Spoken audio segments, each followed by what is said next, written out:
ವಾಸ್ತವ ಟಿವಿಗೆ ಸ್ವಾಗತ. ನಾನು ಸರ್ದಾರ್.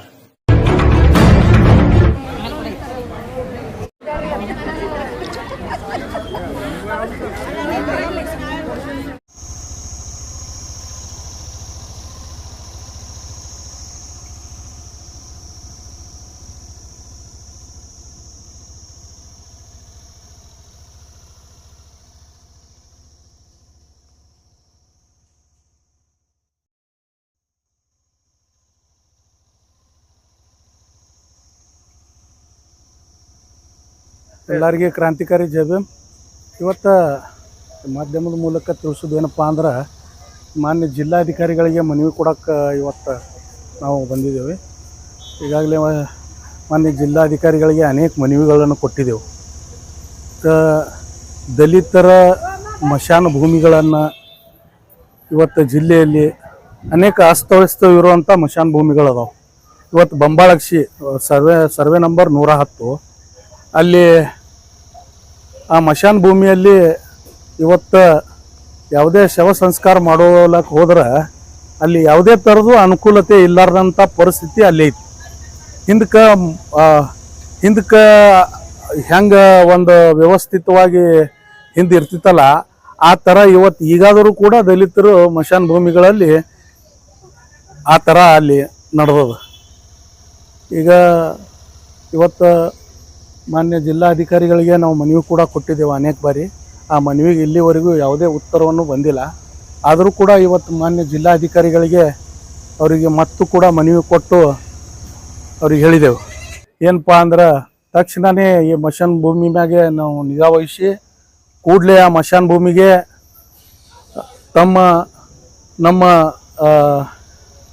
ಸಮಾಜ ಕಲ್ಯಾಣ ಇಲಾಖೆಯಿಂದ ಹಾಗೂ ತಮ್ಮ ಇಲಾಖೆಯಿಂದ ತಕ್ಷಣವೇ ಅಲ್ಲಿ ಒಂದು ಆ ವಾರ್ಡ್ ನಂಬರ್ 11 ಜನ, 12 ವಾರ್ಡ್ ನಂಬರ್ 14, ವಾರ್ಡ್ ನಂಬರ್ 13 ಆ ಎಲ್ಲ ದಲಿತ ಜನಾಂಗೂ ಅಲ್ಲಿ ಬರ್ತದೆ ಶವ ಸಂಸ್ಕಾರಕ್ಕೆ. ಅಲ್ಲಿ ಅನುಕೂಲ ಮಾಡಿ ಕೊಡ್ಬೇಕಂತ ಹೇಳಿ ಮಾನ್ಯ ಜಿಲ್ಲಾಧಿಕಾರಿಗಳಿಗೆ ಹಾಗೂ ಸಮಾಜ ಕಲ್ಯಾಣ ಇಲಾಖೆಗೆ, ಮಹಾನಗರ ಪಾಲಿಕೆಗೆ ಇವತ್ತು ನಾವು ಎಲ್ಲರಿಗೆ ಮನವಿ ಕೊಟ್ಟಿದ್ದೆವು. ಆ ಕೊಟ್ಟ ಮನವಿಗೆ ಇಲ್ಲಿವರೆಗೂ ಉತ್ತರಗಳನ್ನು ಬಂದಿಲ್ಲ. ಮುಂದೆ ನೀವು ತಕ್ಷಣವೇ ಇದರ ಮೇಲೆ ನಿಗಾ ವಹಿಸಿ ಕೂಡಲೇ ಆ ಮಶಾನ ಕಡೆ ಲಕ್ಷ್ಯ ಕೊಟ್ಟು ಆದಷ್ಟು ಜಲ್ದಿ ಆ ಮಶಾನದ ಕೆಲಸಗಳನ್ನು ಜಲ್ದಿ ಚಾಲೂ ಮಾಡಿದ್ರೆ ಸರಿ ಹೋಯ್ತು. ಇರಲಿಲ್ಲಪ್ಪ ಅಂದ್ರೆ ನಾವು ಮಾನ್ಯ ಜಿಲ್ಲಾಧಿಕಾರಿಯ ಎದುರುಗಡೆ ದೊಡ್ಡ ಒಂದು ಹೋರಾಟವನ್ನು ಹಮ್ಮಿಕೊಡ್ತೀವಿ ಅಂತೇಳಿ ನಾನು 2 ಮಾತು ಹೇಳ್ತೀನಿ. ಜೈ ಭೀಮ್. ಅಲ್ಲಿ ಶಾಸಕರು ಏನು ಮಾಡ್ತಾ ಇದ್ದಾರೆ?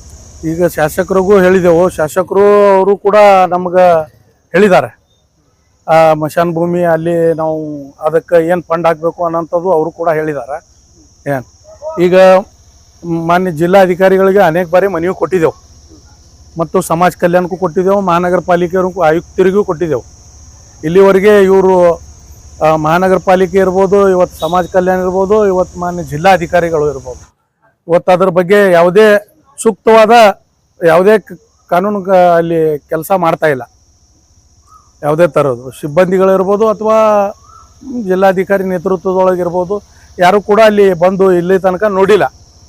ಅವ್ರಿಗೂ ಈಗ ನಾವೇ ಸರ್ ರಿಕ್ವೆಸ್ಟ್ ಮಾಡಿ ಹೇಳಿದೆವು, ಈಗ ತಕ್ಷಣವೇ ಇದರ ಮೇಲೆ ನಿಗಾ ವಹಿಸಿ ಸರ್, ನಿಗಾ ವಹಿಸಿ ಕೂಡಲೇ ಅಲ್ಲಿ ಒಂದು ನಿರ್ಮಲಗೊಳಿಸುವಂಥ ಒಂದು ವ್ಯವಸ್ಥೆಯನ್ನು ಆಗಬೇಕಂತ ಹೇಳಿ ಮಾನ್ಯ ಜಿಲ್ಲಾಧಿಕಾರಿಗಳಿಗೆ ವಿನಂತಿಯನ್ನು ಮಾಡ್ಕೊಂಡಿದ್ದೆವು.